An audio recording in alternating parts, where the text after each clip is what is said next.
What I'll be talking about today is the emergence and spread of SARS-CoV-2, the worldwide, national, statewide, and local epidemiology of COVID-19 and SARS-CoV-2, the status of immunizations. Ask the question, I think, kind of the compelling question of what can still go wrong. Things are going really well, but as we've seen in other states and other countries, things can go badly wrong in a heartbeat. And then what could we have done differently, and how do we respond next time? So coronaviruses, just to be kind of bring us all up to date, are a large family of large enveloped, which means they have a mucoid coat, of RNA viruses with a mucoid coating. Before SARS, the original SARS, the severe acute respiratory syndrome of 2002, coronaviruses were considered relatively inconsequential pathogens that cause common colds. There are 4 human coronaviruses that are endemic globally and cause somewhere between 10 and 30% of upper respiratory tract infections in adults. These include 2 alpha coronaviruses. We'll get into the alpha beta business in a second, but 2 alpha coronaviruses and 2 beta coronaviruses. These viruses are widely distributed in mammals and birds. And since 2002, we've recognized 2 highly pathogenic strains that cause severe acute respiratory syndrome, and SARS, and then another disease called the Middle East Respiratory Syndrome, or MERS. As opposed to the human coronaviruses that are associated with upper respiratory tract infections, both SARS and MERS are caused by beta coronaviruses. They're in that second half of the lineage. They primarily cause lower respiratory tract disease, and upper lower divides at the epiglottis. So this is lower, this is upper. And they primarily cause lower respiratory tract disease like pneumonia. And they also have high case fatality rates, not like rabies, but they're pretty high. So when SARS broke out in 2002 and into 2003, the case fatality rate ended up being 9.5%. But MERS is much more deadly, where more than a third of people who get this infection die. SARS, 58% was from transmission in hospitals, so-called nosocomial transmission. And MERS was 70% from transmission in hospitals. So keep that in mind. So this is kind of the ancient history of the current COVID-19. So this novel coronavirus was first recognized in China in December of 2019. It was so the clinical disease we call coronavirus disease 19, or COVID-19. The first recognized case was hospitalized in Wuhan, China on December 17th, 2019. And a cluster of cases was recognized, and they were reported to the Chinese CDC and subsequently to WHO on December 30th. The Chinese CDC has sent a team to Wuhan on January 1st, where they promptly implicated a live seafood market, a wholesale seafood market, and closed that on January 1st. The virus was actually isolated on January 7th, and it was sequenced, meaning its genetic composition was determined on January the 10th, which gives you an idea of how adept the Chinese biomedical establishment is in determining these kinds of things. There were rapid diagnostic tests developed and distributed, and then a so-called cordon sanitaire, which is a public health intervention where they put a ring around a cordonless belt, a ring around an area, and don't let people in or out. It was implemented in Wuhan and the surrounding cities on January 23rd to keep this infection contained. And that included 59 million people, which sounded so preposterous at the time, until we did the same thing essentially for the entire world. WHO declared a public health emergency of international concern based on concerns about transmission to countries outside of China. And this grew from a handful of cases possibly exposed at the Hunan wholesale food market to more than 150 million cases and 3.2 million deaths in less than 16 months, with ongoing person-to-person transmission, primarily by respiratory droplets. So here's the culprit. All coronaviruses have these spike proteins. So if you cut it sideways or you look at it from the top, it looks kind of like a crown, hence the name. These spike proteins bind to a very specific receptor that's on the outer membranes of lung alveolar cells, which are deep into the lungs, and then the cells that line the upper respiratory tract, everything from the conjunctiva of the eyes through the nose and the mouth and all the way down into the back of the throat and down the trachea. So these are the outward facing pieces of those cells, not the interfacing ones. And those are called epithelial, just means lining cells. And the receptor is called an angiotensin converting enzyme type 2 receptor. And that's the receptor to which the spike protein will bind. So the spike protein is the key, and the ACE2 site is the lock. And this is what this is a three-dimensional model of rendering of what the spike protein looks like. It's actually three different pieces that are twisted around each other. But at the top is something called the receptor binding domain. This is the key that fits in, that fuses with the ACE2 receptor. Once that fuses, there's a big conformational change that takes place. The viral membranes fuse. The virus will fuse its membranes down here, right? And it'll be able to inject its RNA into the cell and take over the machinery of the cell. This is just to give you an idea of where Wuhan is. Wuhan has 11 million people, and it's the size of Los Angeles. And it's a think of it kind of like Chicago, St. Louis, something like that. It's a big river port, not that Chicago's a river port, but it's a Great Lakes port. Think of it like St. Louis. It's a major commercial city on the Yangtze River. This is where Hubei province is. It's the capital of Hubei province. And this goes out, and this is where Shanghai is out here, okay? Hong Kong down here, Shanghai, Beijing, all right? So it's a great big city. And here's where the seafood market is. And interestingly, Wuhan Institute of Virology is over here someplace. So here's a picture of the seafood market. If anybody reads Chinese, please chime in. And this is after it's been closed. This is not just a seafood market. They were also selling live animals, mammals there. Okay, so just to go back to this, these are trees that look at, this is a way to express how closely related different viruses are. And both the SARS and the MERS viruses are here in the beta coronavirus lineage. Okay, these are all kind of sublineages. So here's MERS down here. That's transmitted from this little hedgehog kind of animal. Probably from these little hedgehog kind of animals, but they infect dromedaries, and it's dromedaries that give the disease to humans.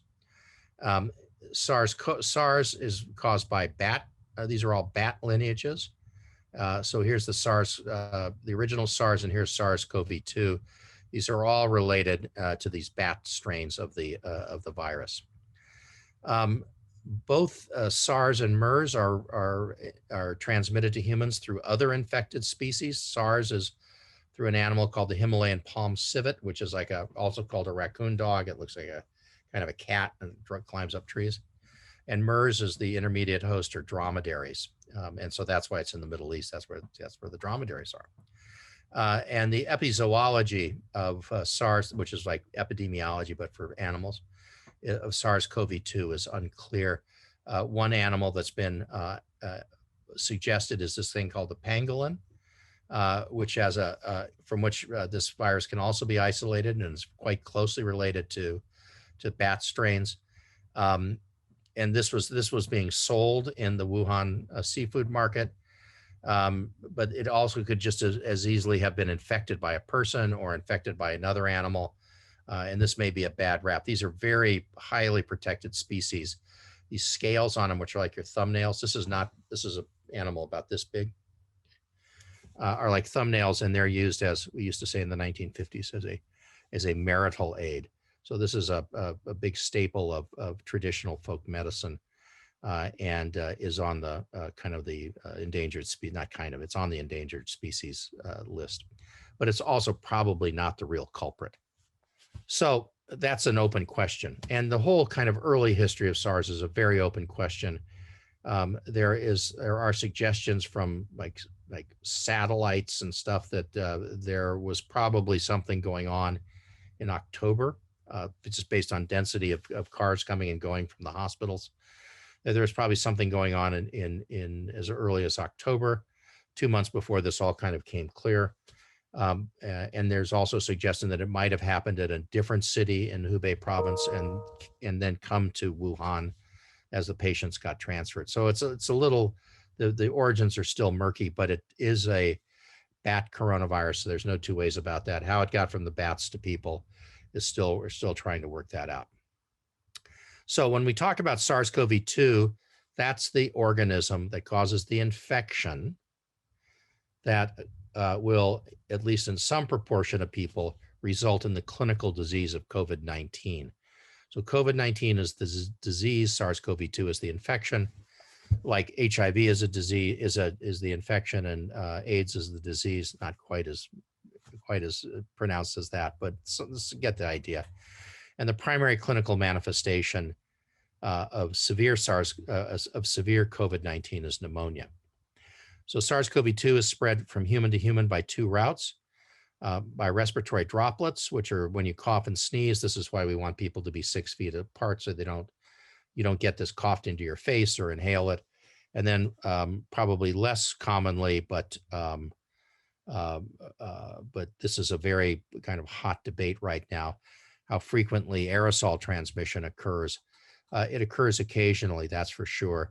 CDC says it's under 10%.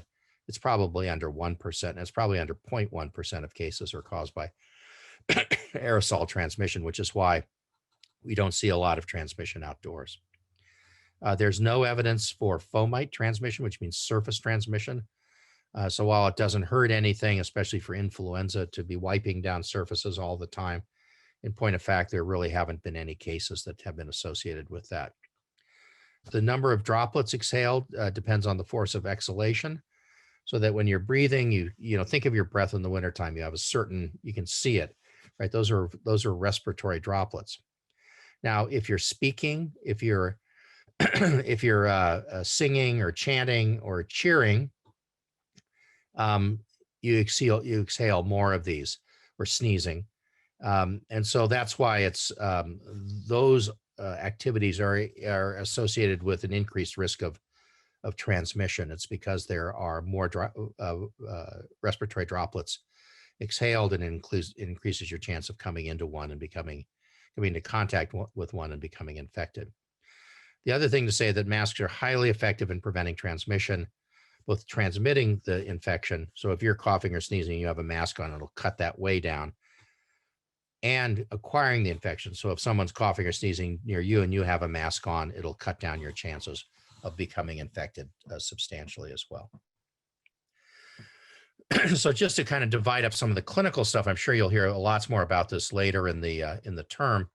About 40% of people are asymptomatic, right? They have no symptoms at all. This is not at all uncommon among young adults and adolescents.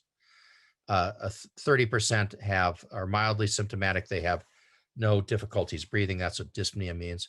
They have no shortness of breath. And if you were to take a chest X-ray, they would have a normal chest X-ray. And the partial pressure, the oxygen saturation, the thing that they measure when they clip that thing to your finger, is greater than 94% on room air. That's good. That's normal.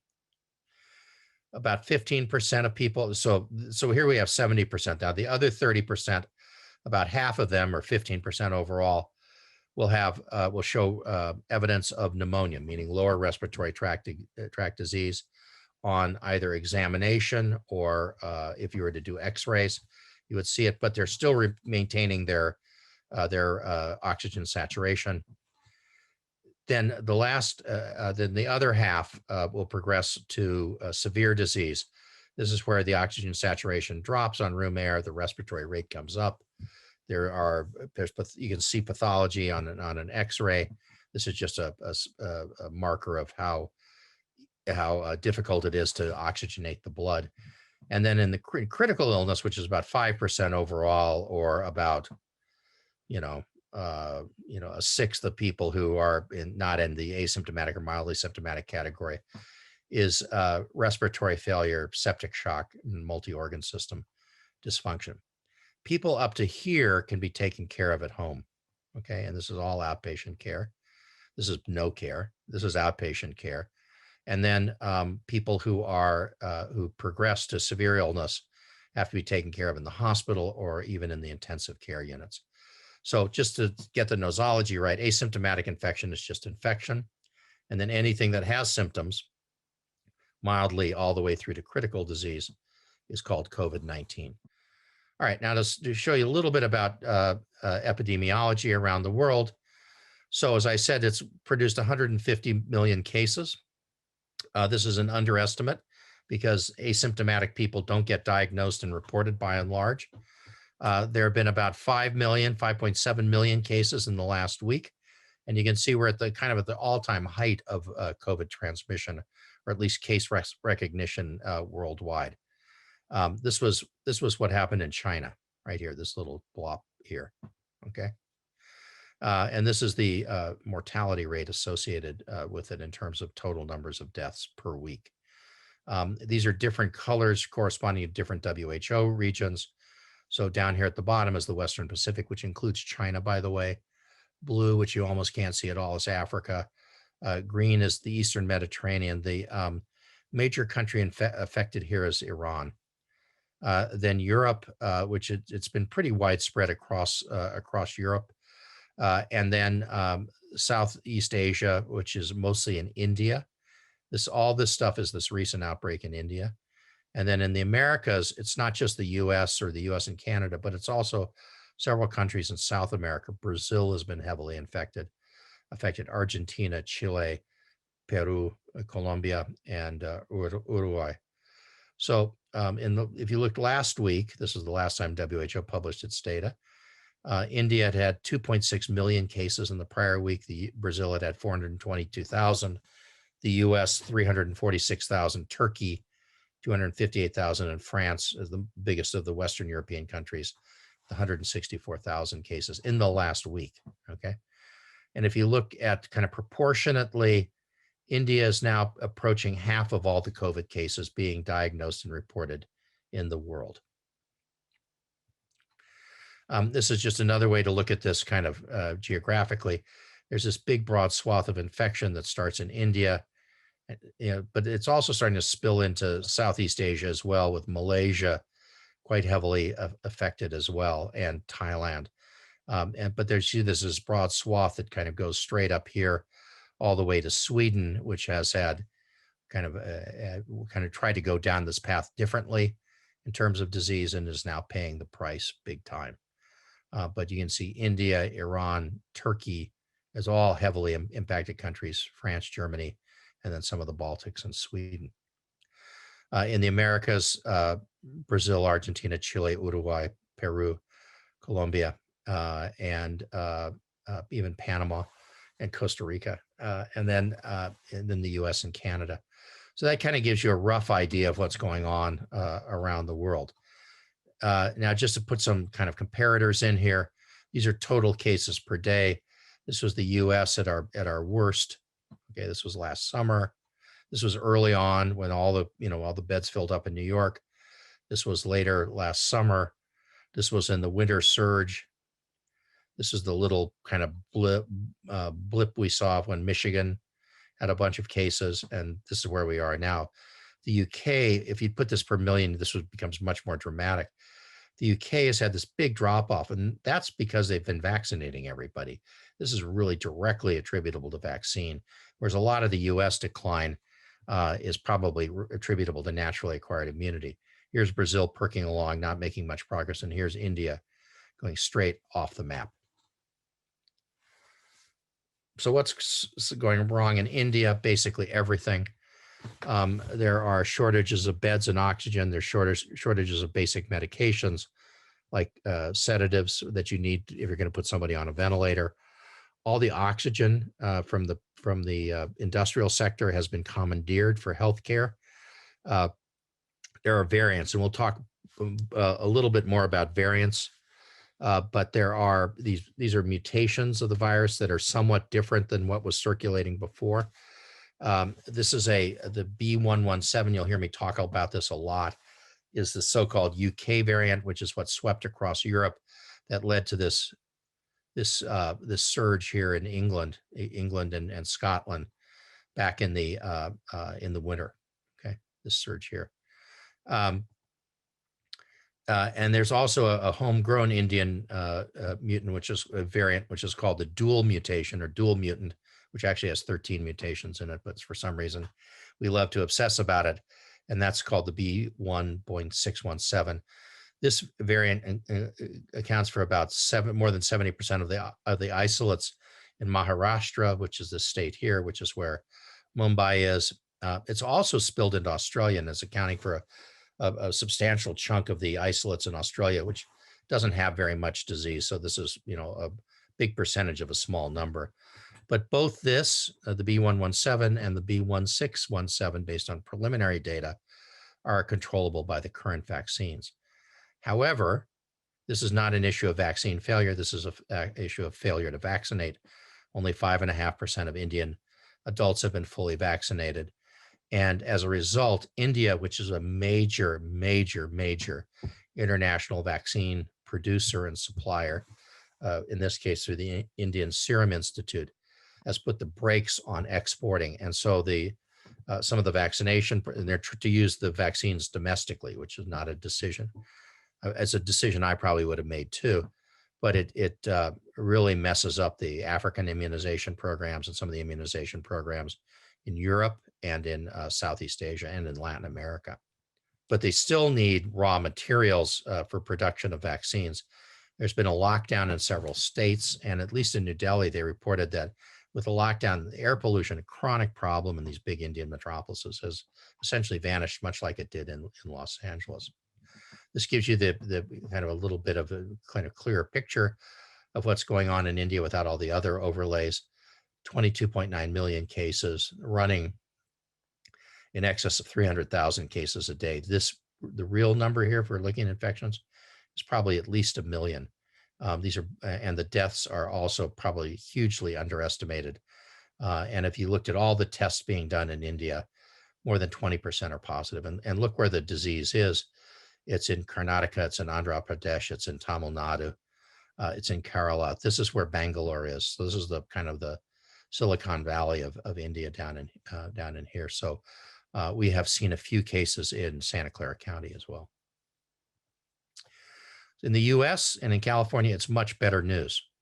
In the US, cases have fallen by 29% over the last 14 days. Hospitalizations have fallen by 15%, and deaths have fallen by 8%.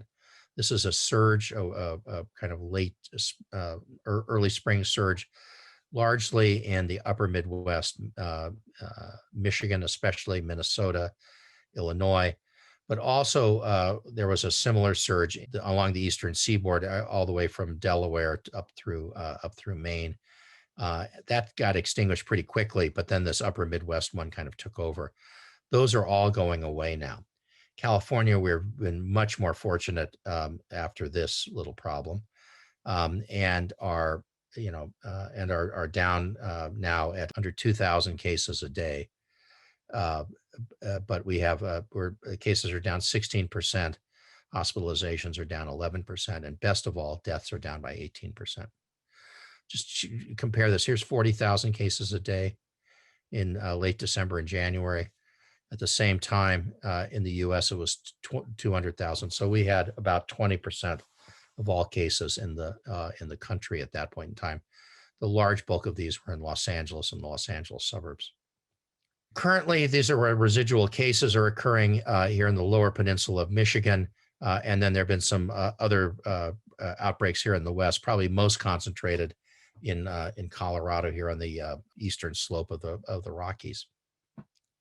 There are outbreaks in both Washington and Oregon, but things are much better in Arizona, which has an epidemiology very similar to California's with falling rates of disease. If you look nationally and ask the question, what state is best off? The best off state is Alabama. Second best off is California by a small proportion, which I think is quite remarkable. Last week, it was California that led it. But this, I think if you look down here, these are all the kind of the loss leaders among states with the most cases per 100,000 over the last week. And if you look over the last 14 days, you can see how they've been falling. West Virginia, maybe not so much, but really kind of across the board. All these states which had been carrying the, this kind of mid or late winter, early spring surge are all falling now. And that's as the vaccinations are increasing. There's still residual problems in Puerto Rico and the Virgin Islands that need to be part of this equation as well. In California, this is as of today. These are the yellow counties. And there was a number we use in epidemiology called the effective reproductive number. It's a variant on the basic reproductive number.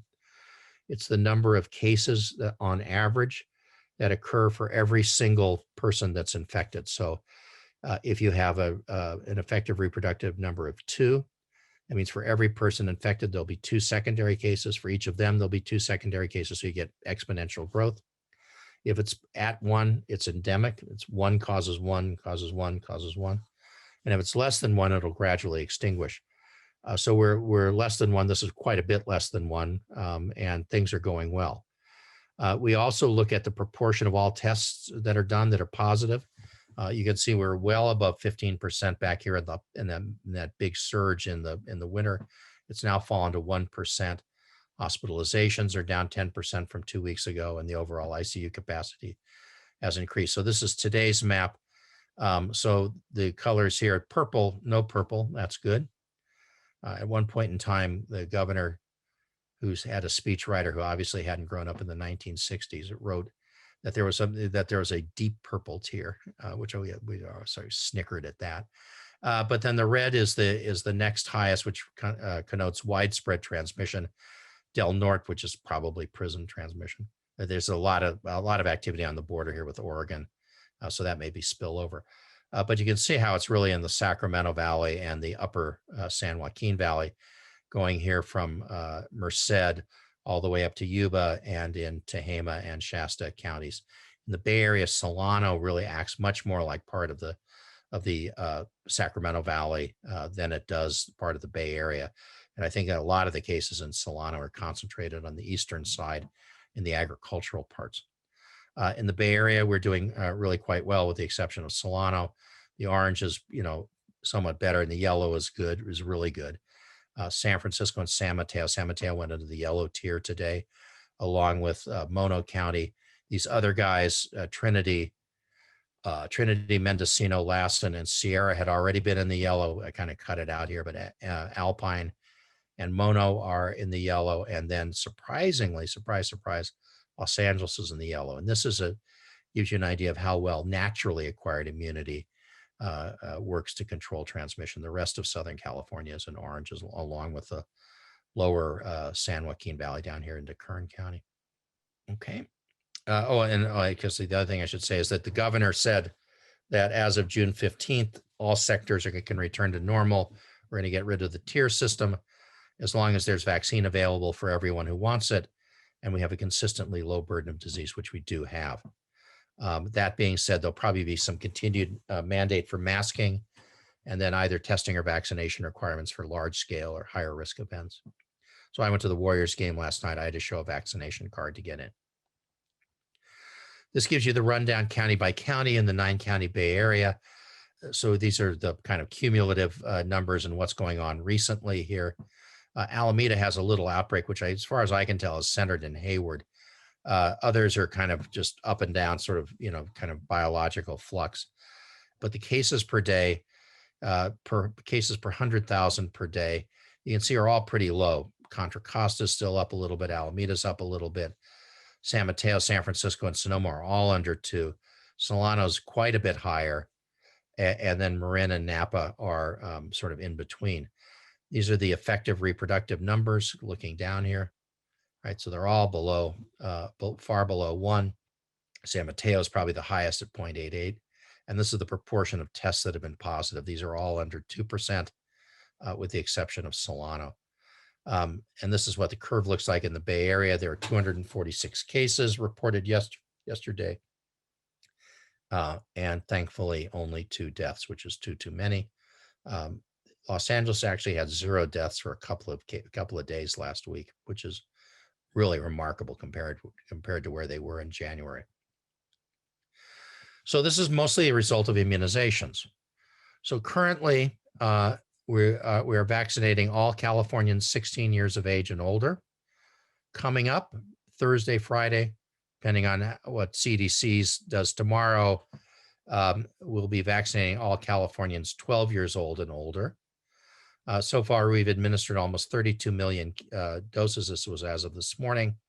We're averaging 235,000 doses per day. This had been as low as 225,000 and starting to come back up again, which is good. 49% of Californians have received one dose. Almost 36% have been fully vaccinated. San Francisco is doing really well. These are old numbers. I didn't update them. 65.8% have had one dose and 48.7% have been fully vaccinated. And you can look down here and see the Bay Area counties. I'm sorry, Marin's not in here. Marin and San Mateo are in here. Santa Clara, 4.3, Alameda, 43, Alameda, 44, Contra Costa, 47, and San Francisco, 49. And you can see that's 10 percentage points higher than what's going on, or even more, in the large Southern California counties. Both nationally and in California, there's been a drop off. This was the orange here was the Johnson & Johnson vaccine, which we had to pause and now are trying to get going again. But there has been a drop off. This is starting to go back up again. So I'm somewhat cautiously optimistic. And we've used predominantly Pfizer or Moderna vaccines. The Johnson & Johnson has been a relatively small fraction of the vaccines. The Kaiser Family Foundation surveys adults in the United States, this is nationwide, about their vaccine intentions. You can see how they've come up over time from 34% of people having already been vaccinated or wanting to get vaccinated as soon as possible to 64% with 15% undecided. You can see how much this is decreased here from 39% to 15% of people who are waiting and seeing. Presumably we'll get all of these and some of these, and we might get as close to as many as 80% of adults vaccinated in the US, which would be great. Now, there are some questions about how well does the vaccine work. We know from clinical trials what the rates of people getting infected after they've been fully vaccinated are. In the Moderna trial, it was 1 out of every 1,285 people were fully vaccinated. In the Pfizer trial, it was 1 out of every 2,717. The Johnson & Johnson one, which had about a third of the patients in South Africa and a third of the patients in Brazil, where there were really bad variants, had more like 1 out of 292 vaccinees who got infected. One thing to say about these reinfections is they tend to be less severe. For whatever reason. They may have lower viral loads, but for whatever reason, they seem to be less severe. In the US, these were data from a little earlier, from a couple of weeks ago. There have been about 5,800 cases of vaccine breakthrough that's been reported, and that corresponds to, out of the 66 million people who've been completely vaccinated, that corresponds to about 1 in 11,000. So it's about tenfold less common in actual practice than we saw in the trials. This may just represent underreporting, but it also represents how much transmission there is going on. It doesn't matter if they put the needle through your arm and out the other side and gave the shot to the mattress. If you're not going to come into contact with the virus, there's no way you're going to get infected. So as the rates of transmission drop, the number of breakthroughs we see proportionately fall as well. 40% of these were in people 65 years of age and older. Not surprising, since they were the first ones to get vaccinated. 2/3 were in women. Most of these were, 29% were totally asymptomatic. The rest were pretty mildly symptomatic, except for 7% that were hospitalized and 1% that died. Some of these people who died of other things and had COVID as well. In California, similar kind of things. They matched the registry of who'd gotten vaccinated with the registry of cases who'd gotten reported with cases, and it came in at 1 in 7,760 vaccinees who had been fully vaccinated and who had subsequently developed COVID. So I think that stuff's pretty reassuring. And if you look at these are studies that were done in a number of places. And these are in people 65 years of age and older, where the vaccine probably works the least well. 94% were this is so-called vaccine effectiveness. 94% vaccine effectiveness was calculated for people who were fully vaccinated. And even after a single dose, it was 64% effective. And this is just to give you a little bit of the flavor of some other data. This is the Pfizer BioNTech vaccine, and this is the AstraZeneca vaccine, which we don't have in the U.S., but it's what's been used hugely in Europe. This is after 42 days. This is vaccine effectiveness here is 77%, and with the AstraZeneca vaccine, this is as these in the teeth of these of the surges that have to do with the emergence of this 117 variant. It's still, it's still pretty good. It's out here in the, it depends on when you cut the pie, but it's out here in this is really small numbers. But here, while you still have pretty robust numbers, it's in the 80 and 90% range. Okay, and then this final thing that CDC put out late last week, which was its projections for what was going to happen in the United States as a whole. So this is the whole US, not California. Cases, this is the projections that they're projecting, and this was in the face of high levels of vaccination and moderate adherence to non-pharmaceutical interventions like masking and social distancing, increased ventilation, and you can see that in that scenario, these numbers, the numbers of cases that are estimated to be coming, that are predicted to be coming, it goes to 0 in the mid-August. Now it won't really go to 0, but it'll be, here's 0 and here's 500,000. So it'll be, but it'll be a big drop off in cases.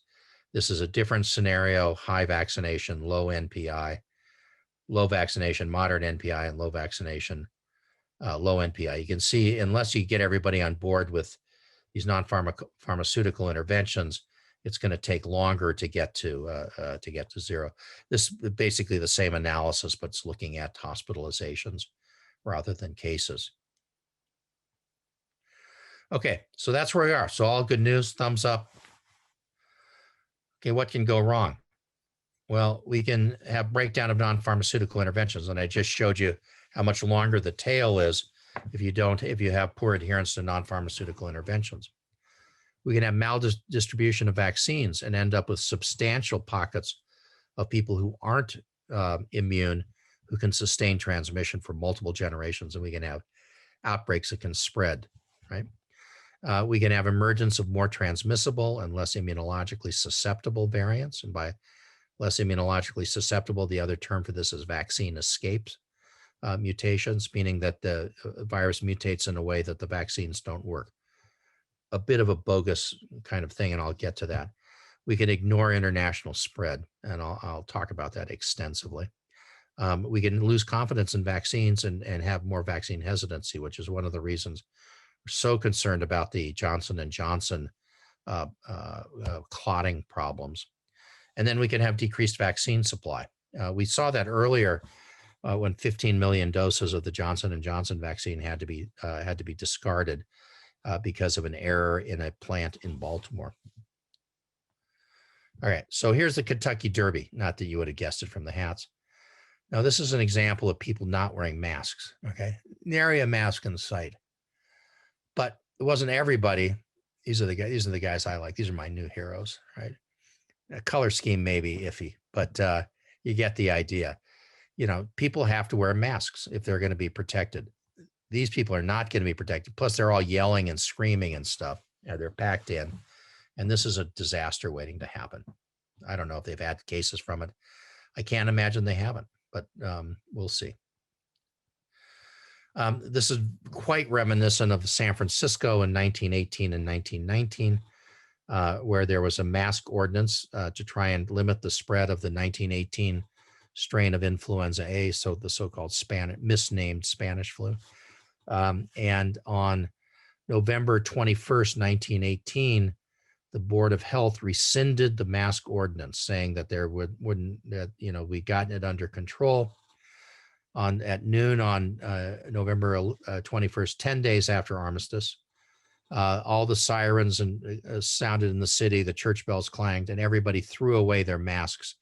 And the Chronicle talked about having a sea of gauze up and down Market Street.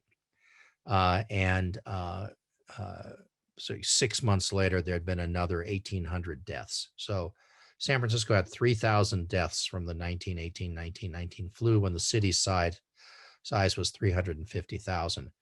Many other cities are experiencing mortality rates similar to that from COVID-19. However, San Francisco, which has been managed very conservatively, as you're all aware, as the rest of the Bay Area, San Francisco has had something, I didn't look it up this morning, it's like 530 deaths as opposed to 3,000. So that's what all this shutdown and stuff buys you. The current CDC mask recommendations, you can have a happy face and paint yourself green if you are fully vaccinated. You can walk, run, or ride your bike outdoors with members of your household. You can attend small outdoor gatherings with fully vaccinated family and friends. Unhelpfully, the word small is not defined. You can have a small outdoor gathering with people who are both vaccinated and unvaccinated, although the unvaccinated ones need to wear masks. You can dine outdoors at restaurants with friends from multiple households. If you're unvaccinated, that's less safe. And attend a crowded outdoor event like a live performance parade or a sports event, you need to wear a mask for that. And then all these other indoor things, they still want you to be masked. I think this will start to back off gradually, and we'll get to a point where you will probably, if we can get enough people vaccinated, right, we're going to move people from this side of the ledger to this side, we'll start to see these things abate. Okay, the next question was about, do we have pockets of people who are under immunized? This is as of this morning.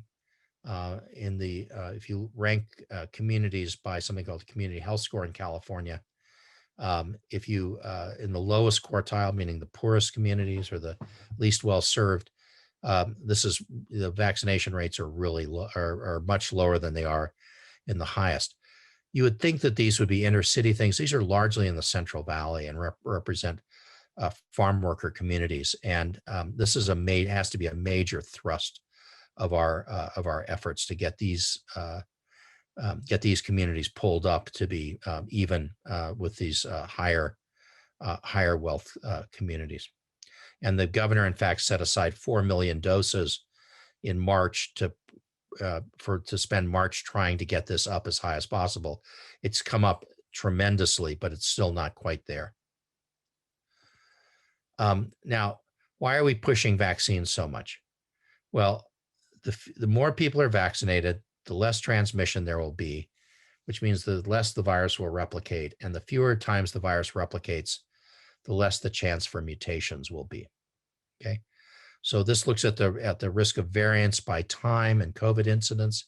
These are all just theoretical. If you're in a place that has 50,000 cases a day, over 6 months, you'll have an 80% chance of producing a mutant that will be a vaccine escape mutation. Okay, if you keep it low, like we are in California, with 1,000 cases, say, it's a much less likely event. So that's why we want to push these cases in this direction to cut down the probability of having a mutation. Now, but we do have mutants here already, and this is looking at, these are data from CDC. This is for the entire country. We don't have the next tranche of data yet. This stops in April. But this B117, this is the UK variant. You can see how that has really kind of taken over as the predominant variant in the United States.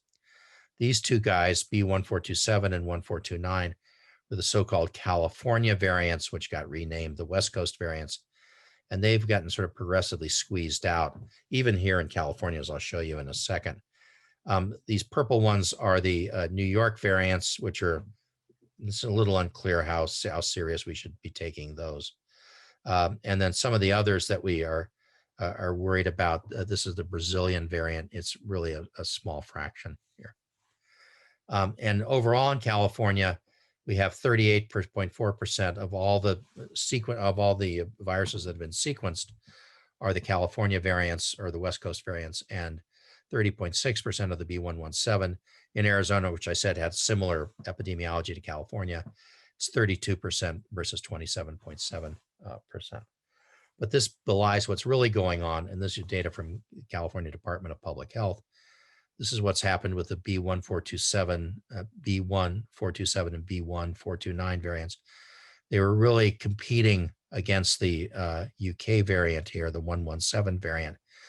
But it started to turn a corner here in March, and by April, you can see how the 117 variant has become more prominent, and the 427, 429 has become less prominent. Now, I cannot tell you what's happening specifically in the Bay Area. These are statewide numbers. My impression is that a lot of this B117 is in Southern California. So we may be a step ahead of the game still, but I suspect it will eclipse the 1427, 1429. Now, another thing that can happen is people lose confidence in vaccines because of problems. And on April 13th, CDC called for an immediate pause in the administration of the Johnson & Johnson vaccine. Now, the Johnson & Johnson vaccine is different from the Pfizer and the Moderna vaccines. Those two vaccines use messenger RNA or mRNA as the immunizing agent, so that they inject the mRNA in this kind of fancy coat, lipid coat, that finds its way into cells. It does not enter the nucleus, but it goes to the part of the organelle in the cytoplasm called the Golgi apparatus or the endoplasmic reticulum, which is where proteins are made. And it will go there, and it will be transcribed into spike proteins, only the spike protein, which will be extruded from the cell, and that's what the immune system recognizes. The Johnson & Johnson vaccine, on the other hand, uses a DNA virus called adenovirus.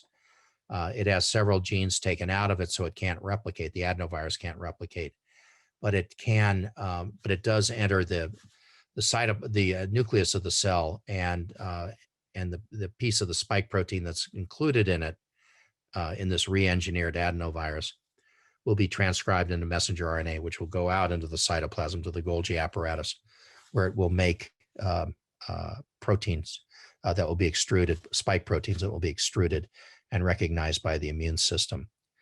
So the J&J vaccine, there were 17, this is updated as of the end of the month, 17 recipients in the US have developed cerebral sinus vein thromboses. Thromboses are clots, blood clots, and other deep thromboses with thrombocytopenia, meaning with low levels of platelets, following vaccination out of 8 million doses administered. This is 1.4 million doses to women 20 to 50 years old, which almost all the cases were. And so that's a rate of 1 for every 471,000 doses. And all but 1 were women under 60 years of age, and 1 died. This is remarkably similar to what's happened with the AstraZeneca vaccine, which uses an that's AD here. That's the adenovirus vector, but it's not a human adenovirus. It's a chimpanzee adenovirus. One of the concerns with using adenovirus vectors is because adenoviruses are kind of common. They cause colds and stuff, is that the immune system might recognize them and kill them off before they can actually get into cells, which has been a problem with some of the Russian vaccines. So Oxford and AstraZeneca decided to use a chimpanzee one. I guess the thought would be that there's no pre-existing immunity in humans unless you worked in the circus or something, I guess.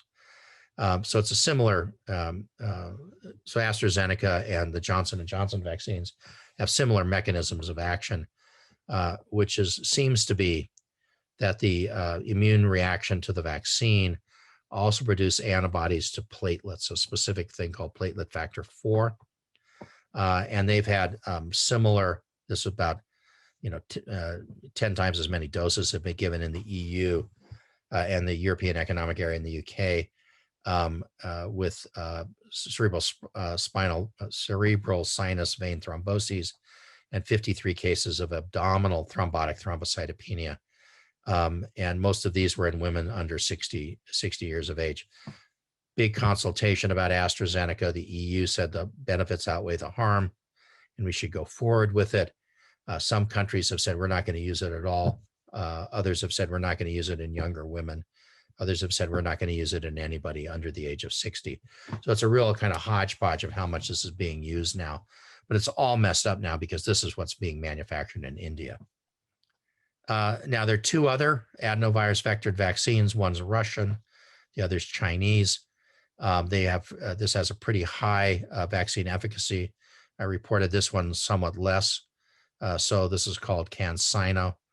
And this is actually being used in Mexico, right? And Chile and some other countries like Pakistan. So we're seeing this has had a lot of breakthroughs. So Chile is a country, Seychelles are another one, where it has high immunization levels, but still ongoing transmission. As the thought is that this vaccine efficacy is much lower than what it's actually being reported. This just says Ministry of Health of the Russian Federation, for those of you who don't read Cyrillic, but courtesy of my high school education in San Diego, where they're training us all to be naval intelligence officers. That is a skill I possess. So the CDC and its Advisory Committee on Immunization Practices did a thorough review of the Johnson & Johnson vaccine and reached a similar conclusion as the European Union's and the European Medicines Agency did for the AstraZeneca vaccine. And they said that the benefits outweighed the harms. I don't know that that's so true. This is looking at women 18 to 49 years of age, where it'd be 13 cases. TTS here is the thrombosis with thrombocytopenia syndrome. This has about 3 different names. There'd be 12 deaths from COVID prevented, 127 ICU admissions, and 657 hospitalizations. You know, it depends on what your view of this is, how dire it is if you get this syndrome or not, or how treatable it is. It seems like with early recognition, it's fairly treatable, but this is a pretty close call, I'd have to say. Whereas women over 50, it's a lot clearer. There are only a couple of cases that you would expect for every 1 million doses, with 593 deaths prevented and 1,292 ICU admissions.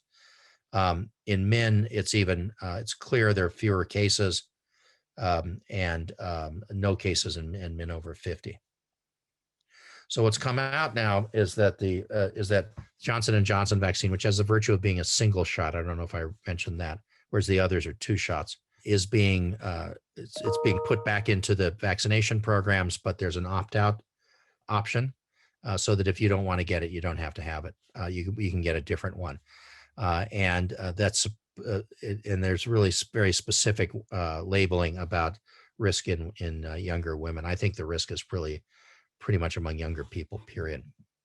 And just so you know, I told my daughters not to get it, who are female, believe it or not, and are also in that age group. Now, one thing we've done really well is corner the world's vaccine market.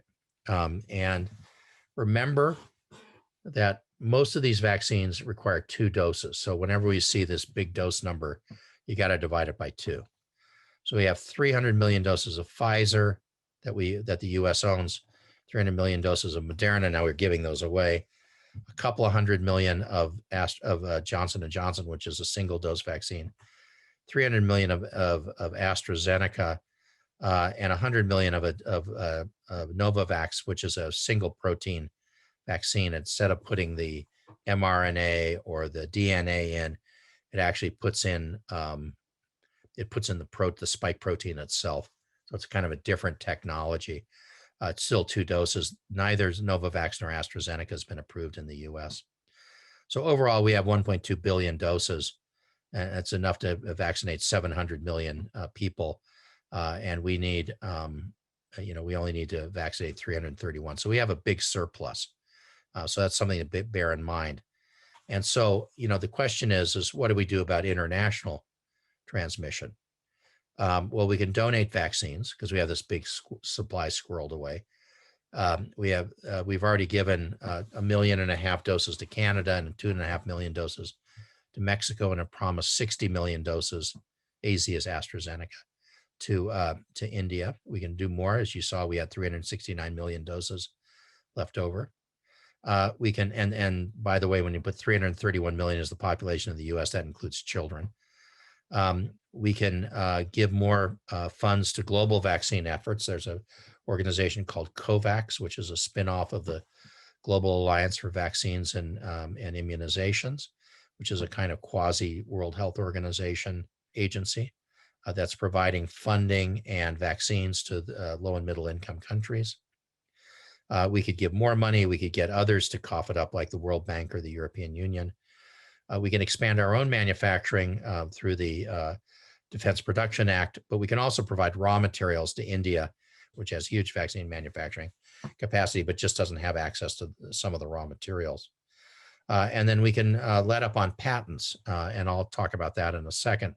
So we can support the World Trade Organization and WHO's efforts to waive intellectual property, at least temporarily, for some of these vaccines, so that they can be produced without copyright infringement, without IP infringement in India and other countries with large vaccine manufacturing capacity, Brazil, especially Thailand, South Africa. So we have already pledged $4 billion to the global COVAX campaign. We did this quite a while ago, and here is COVAX vaccine being delivered in Khartoum and in Phnom Penh, Cambodia. Here's the U.S. to send shots to Canada and Mexico. This is it's talking about giving the 60 million doses to India after there's a further kind of read from FDA about its safety and efficacy. This has been used hugely. AstraZeneca has been used hugely around the world.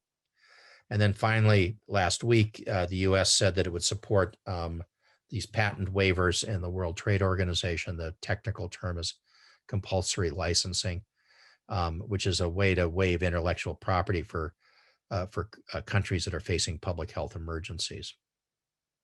Oh, I just want to say one other thing about international stuff. When we talk about California and our ability to get to herd immunity in California, which is to make sure that we have enough people who are immune either through naturally acquired or vaccine acquired immunity to keep transmission from being propagated in the population. We have to think about California writ large. And so the Bay Area is kind of one region.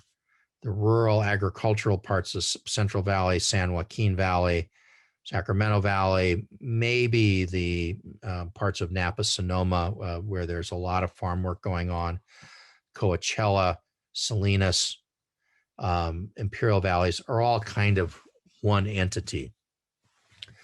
So that's a problem that needs to be addressed to get vaccine levels high in those areas. And then the kind of urban, suburban, coastal Southern California, all the way up to maybe even San Luis Obispo, maybe not that far, is another entity. But the Southern California urban stuff interfaces heavily with Mexico. And I grew up in San Diego, and I can tell you that that the San Diego, Tijuana, and San Diego Otay Mesa crossings are the Otay Mesa Tijuana crossings are together the third most cross-border in the world, with 400,000 border crossings a day.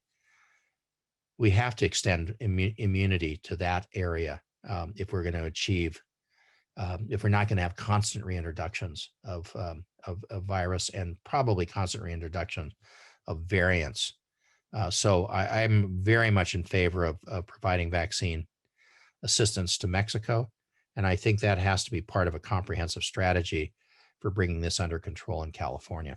And by Mexico, I mean Tijuana down to Ensenada, across Tecate, and to Mexicali. Okay. All right. Now, what would we have done differently, and how will we respond next time? Well, so Dr. Sepulveda, who's the executive director of the Institute for Global Health Sciences, wrote a comprehensive report for the American Academy of Arts and Sciences about the COVID vaccine responses in the U.S. and Mexico. And so they're twin volumes. They're on the IGHS website. And these are my lessons from that. But he's really did this and sort of doesn't mince words. So I think the lessons learned for future pandemics are that early warning systems are key with focus on human animal interfaces, and that's called One Health approach, something that the Davis campus and the School of Veterinary Medicine have been very, very prominent about. Internationalism is essential. You know, you know, our bristling with China doesn't help anything. And our sort of inability to engage the private sector in Europe for diagnostic testing early on didn't help anything. Similarly, CDC uh, was reticent to employ the private sector for early manufacturing and distribution of diagnostics and screening tests, which we desperately needed last March to try and understand what was going on, but also to do things like contact tracing. We need to strengthen the domestic and global health architecture for pandemic preparedness and response. So President Biden has reestablished the office in the White House that deals with pandemic preparedness and response. And USAID, the United States Agency for International Development, is reletting a major program that they had for 10 years that they stopped, that was meant to kind of catch these emerging infections as they were occurring in real time. And I think in the true crime of all of this, one of the places where they had a surveillance system set up specifically for beta coronaviruses was at the Wuhan Institute of Virology. And there's a conspiracy theorists say, oh, that's where this came from. No evidence of that at all. But I can tell you that that program was shut in October of 2019. If it stayed open for 1 month longer or 2 months longer, we might have been able to get out ahead of this. And then finally, we need to invest in public health, which has been sort of, perpetually nickeled and dimed to death over the years. And I think now with the big budget surplus that's coming down in the state, we might have a chance to truly invest in public health. So with that, I will stop, and I would be delighted to answer questions. Professor Barron. Thank you so much, George. And that was really terrific. Could you clarify the language around herd immunity? Sure. So it seems like if you look at your chart from the CDC, if we continue to vaccinate and so forth, the line crosses 0 in all four scenarios. And plus, it seems like people aren't accounting for as much of the infections, actual infections. Yeah. Is this just semantic, or is there really an important principle here that we need to emphasize? So herd immunity, as you might imagine, is a concept from veterinary medicine. And the point is that if you achieve a certain level of immunity in a group of individuals in a population, and that population is closed, okay, that if a virus gets into it, if one member of that community, that population is infected, the virus will not be able to find a susceptible host very efficiently. And so you might get a couple of generations of transmission, but it'll die out. That's what we have for measles right now in this country with 98% vaccination rates. Measles is much more transmissible than this. It's like 5 times more transmissible. So the effective reproductive number for measles is like 15, and this is like 3. In the absence of any controls at all. So that's what you see. So what we see for measles is a case showing up occasionally from overseas, and then maybe 1 or 2 generations of transmission, especially if it can get into an area, to a population that's under vaccinated. So think of people who send their kids to schools where they don't have to be vaccinated. That's an example of that. And there was a big outbreak in Disneyland in December of 2014, or maybe it was 2015, where there were about 3 dozen cases, maybe 4 dozen cases. A lot of the people who were infected were from overseas. A lot of people were this handful of people who failed vaccination, but a lot of people were purposely not vaccinated, and that's what provided enough kindling for that to be transmissible. So, but will we use? Is it correct to say we'll never have herd immunity? No, that's completely incorrect. Yeah. So we have herd immunity in California in multiple places, mostly the other CDC, the California Department of Corrections. So all the prisons have essentially reached herd immunity because they're not taking new prisoners, right? They kind of sealed it. And the ones that have had big outbreaks have, 70 to 90% of the prisoners infected. And that's where herd immunity lies. So it's somewhere in there. We have several questions about what can we do. You had that very elegant slide of the vaccinated and the non-vaccinated, and you mentioned you had been to a Warriors game. Other things that come up a lot are travel and vacation planning, Yeah. eating in restaurants, and a specific question about a Memorial Day barbecue, assuming everyone's vaccinated.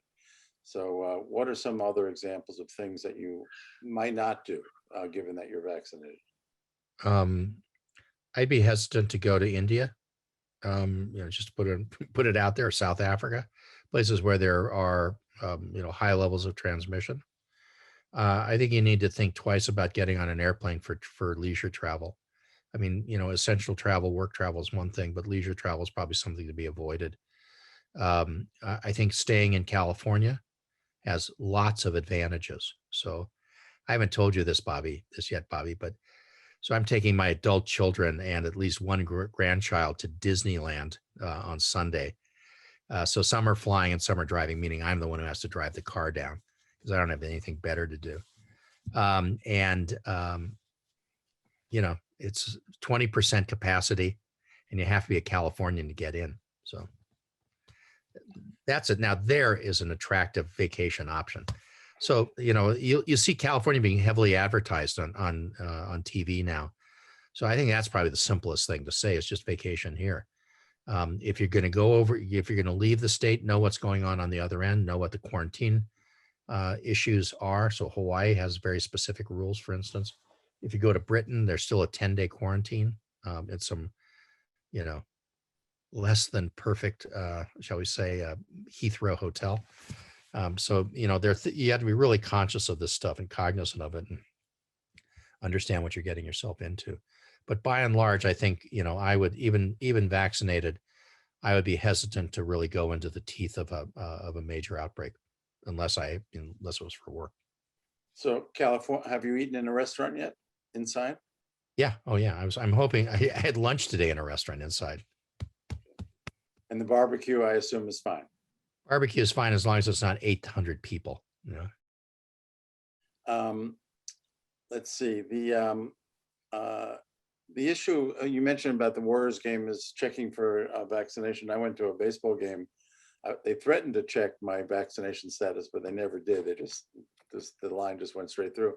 20% odd. But more about the haves and have-nots and cultural issues related to those who have chosen not to get vaccinated and their rights and opportunities. What are your thoughts?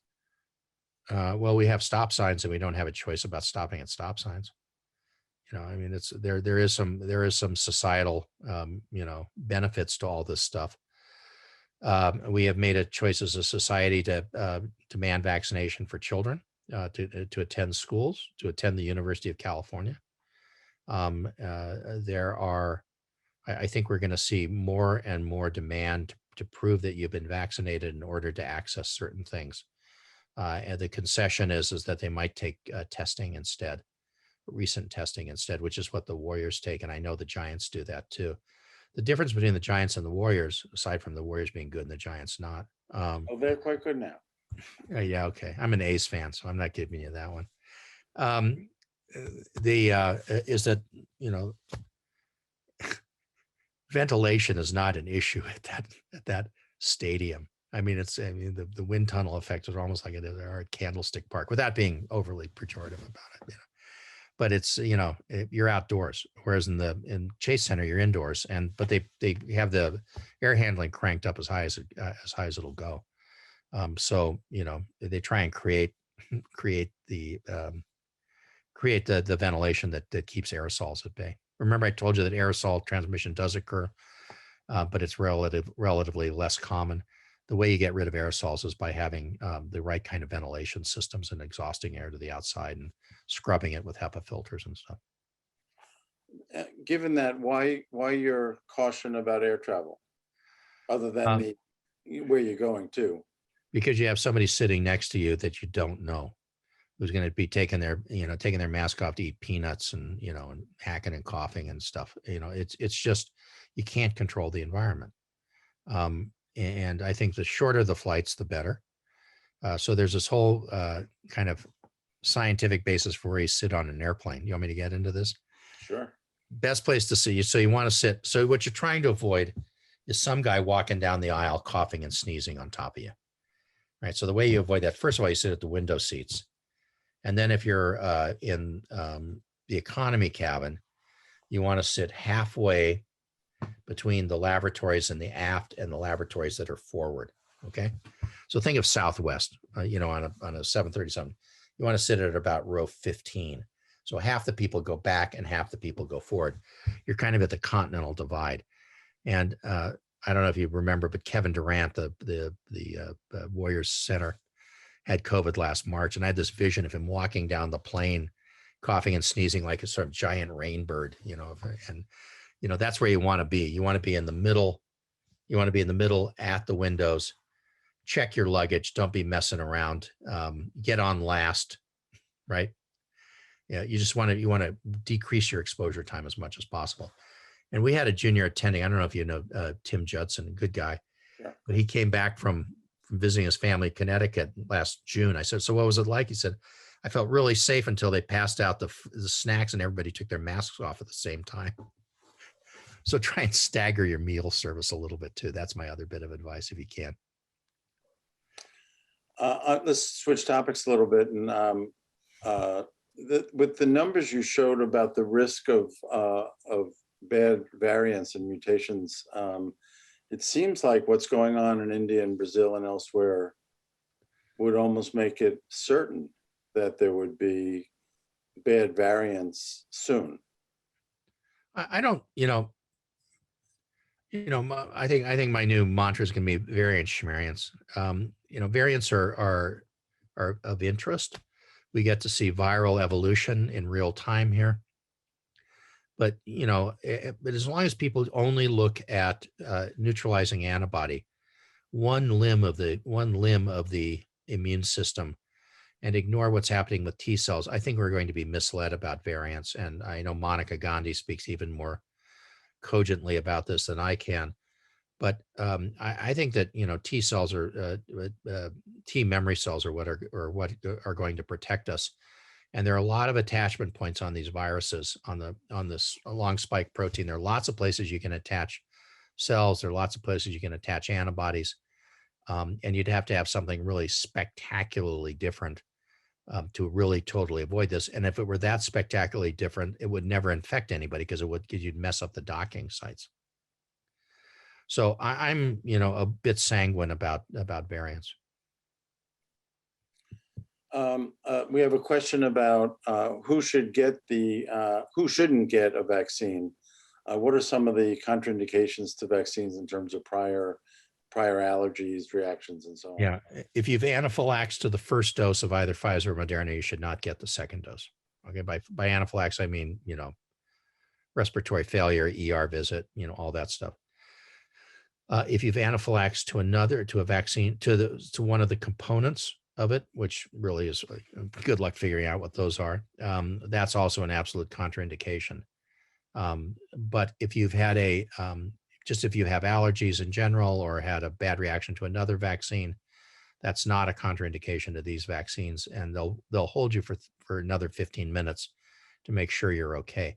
Now, these vaccines are pretty hot vaccines, so they'll make you, the second dose will make you not feel great, but that's your T cells working, right? And I don't know if you've seen that, Bobby, in your practice, but these people come in with these big swollen lymph nodes under their arms, the side where they got the vaccine. Those are all your germinal cells, the plasma cells in the germinal centers of the lymph nodes working overtime to make memory cells, so they remember that this guy's coming down the pike again. So I think it's there really are no true contraindications except for prior anaphylaxis. For people who are immunosuppressed, it's a little bit more complicated. But the question is whether the drugs they're taking are going to block the immune response. It's not about the vaccine being dangerous for them. It's about the vaccine not working because of the drugs they're taking. And you need to talk to your doctor really carefully about this, because there's some exquisite timing of, when do you stop taking the thing, then you get vaccinated, then you come back and stuff. So, I mean, what I tell people, my sort of general advice is, is that people who've been who've truly had COVID before, they've been really diagnosed, um, then I would not rush to get them revaccinated anytime soon. And I just get them vaccinated. I give them J&J vaccine and call it quits. But you don't need to. I mean, you got plenty of immunity around for quite a while. So there's no rush to get vaccinated, unless you have to have a piece of paper to get into Hawaii or something. If women are in their first and second trimesters, I know the American College of OBGYN says go ahead and get vaccinated. As a pediatrician, I'm a little bit more cautious than that, and it depends on the degree of risk. So I have a daughter-in-law who was pregnant. We now have a new grandson, 3-day-old. She is an emergency room nurse at El Camino Hospital in Mountain View, which is right in the heart of Santa Clara. Has had the worst outbreak. And so I said, by all means, get vaccinated in the first, as soon as it became available. Others, I might be a little bit slow to move on. But I mean, those are the kinds of questions that I field all the time. And again, if you've had disease before, the French only give you 1 dose, and they say that's enough. And that may be about preserving doses. I'm not sure, but I mean, I think there's a potential place for that, and we may get to that point in this country. But right now, if you've had disease before, you should get vaccinated. I just would not rush out and do it right away, especially if it's been relatively recent. Do you predict that we'll be getting boosters in the fall or sometime soon? No, I don't. I think we'll have a much better appreciation for what breakthroughs are really due to. So this is about vaccine breakthroughs. Are they due to variants? These aren't true boosters in the sense of boosting your immune response to a single thing. It's more about broadening it, like we do with influenza vaccine every year. I think I suspect we may have to eventually do it, but I don't see it happening this fall. I mean, I could be wrong, and I certainly hope I'm not. I think we're going to find out that T cell immunity is really much more durable than we're giving it credit for. And that's one of the reasons we need to subtype out the vaccine failures as they come along to see if that's due to variants. I would also say that the most far and away the most common cause of vaccine failure is mishandling of the vaccine. And basically you end up injecting sterile water. Maybe as a last topic of conversation from a global perspective, I think I sort of asked you this once before, and it hasn't changed that much, which is why are some places getting infected and some places not? I mean, obviously there are some behaviors and policies and all sorts of things, but what's happening with Africa, for example, where you would expect that they would be at high risk, and why are some countries that are neighbors very infected and not others? And what are some of the lessons we've learned? So some of the lessons, what's going on in Africa is always a good question. There are a couple of things you need to remember about Africa. The first is there's not a lot of diagnostic testing available outside of South Africa. So how much of this is under diagnosis? Who knows? A second thing is that there's a tremendous kind of demographic youth bulge in Africa. And so the bulk of the population is very young. And so while they may get infected, they're less likely to develop clinical disease or less likely to get diagnosed. And the final thing is that people are outside a lot. And, we know that being outside is really quite protective. We see, Nushin Razani in our department and a medical student and I reviewed all the cases of transmission where there's a breakdown of indoor-outdoor. Outdoor transmission is very uncommon. And so if you're outdoors working all the time, and it's unlikely that you're going to get infected. So we'll have to see how it plays out. I suspect a lot of it's under diagnosis, though. But those are some reasons you could sound out. And why? And you touched on why India did so poorly. You also mentioned Sweden and Florida, just as two other places that have a story. all in the same breath. Yeah. Right. Have a story to tell. Right. So, India cast aside non-pharmaceutical interventions prematurely, to put it mildly, and having massive rallies, political rallies, as President Modi was trying to mount his re-election campaign. There are big religious festivals that went on and were not stopped. We're talking millions of people, and so these become these gigantic super spreader events and spread disease around the country in the face of 5% vaccination. So that's there's such a thing as being too soon. Florida is also an example of a place that's really backed away from non-pharmaceutical interventions very early on, probably prematurely, and has had a lot of transmission as a result. Plus, there's all the spring break stuff that went on, and that's kind of like the political rally in India. Sweden is a different kettle of fish. There is an epidemiologist in Sweden. The chief epidemiologist persuaded the government to not move to lockdown last summer, and said we can just protect older people and allow the younger people to get infected, and we'll achieve natural immunity, and we won't have to worry about this. And that turned out to be, first of all, they were incapable of protecting older people. So the mortality rates in Sweden were several-fold higher than they were in the other Scandinavian countries. And the other thing is they never really could manage to get enough people infected to have naturally acquired immunity. So you can see how dark Sweden was on that map, and they have lots of ongoing transmission. They have big problems. All right. Well, I think we've done it. There are a few other questions in the Q&A. I think you've touched on most of them. That was really spectacular, George. I really appreciate your being so comprehensive tonight and spending all this time with us.